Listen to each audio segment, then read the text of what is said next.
I had just bought my dress for the bat mitzvah, and I remember you saying to me, "Do you think this pandemic thing will impact the bat mitzvah?" And I said, "No, it's in November. There's no way." So little did we know. Right when COVID hit, we found out that Abe was going to be a part of our family.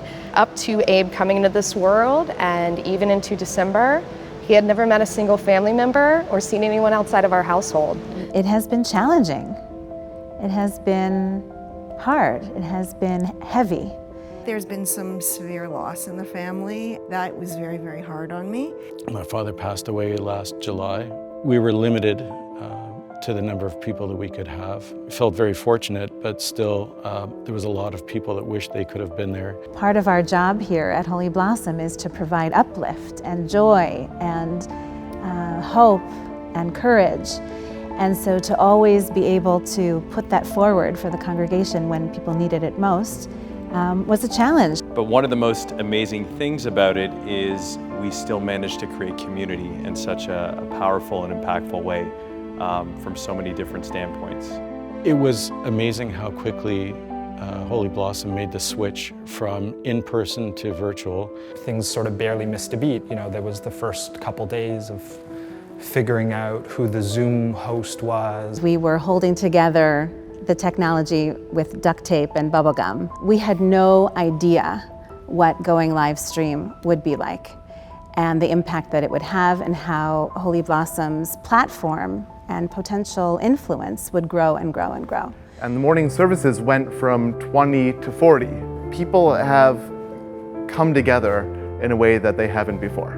Being in morning service every day here was very grounding and very supportive, and something I really looked forward to. It gave structure to my life, I would say. It just was comforting being on my own to know that I could connect. Much of our programming intensified. People actually had time and were willing to tune in like never before.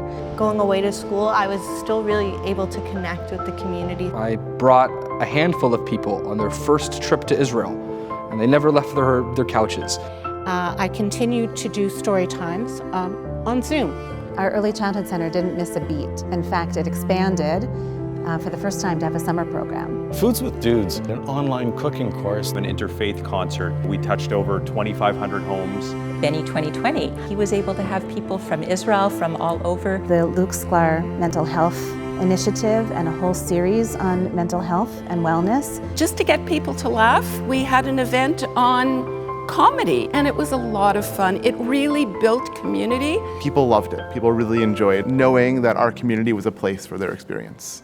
As we begin to reopen and welcome people back into the building, we're so excited that as a congregation that every Holy Blossom family will be able to attend one service during the high holidays in person. Being able to set the tone for the entire high holiday season by seeing people greeting one another, being able to pray together face to face. It's going to be a big deal. Being able to come here on the high holidays is one of the 2 or 3 main indicators to me that we're now moving back to some degree of normal. It's going to be daunting and exciting and scary and what life is supposed to be. Things will be different, there'll be different procedures, they'll be wearing masks when they come in, and it's going to be, I believe, a really lovely feeling. It'll feel like coming back home, my spiritual home.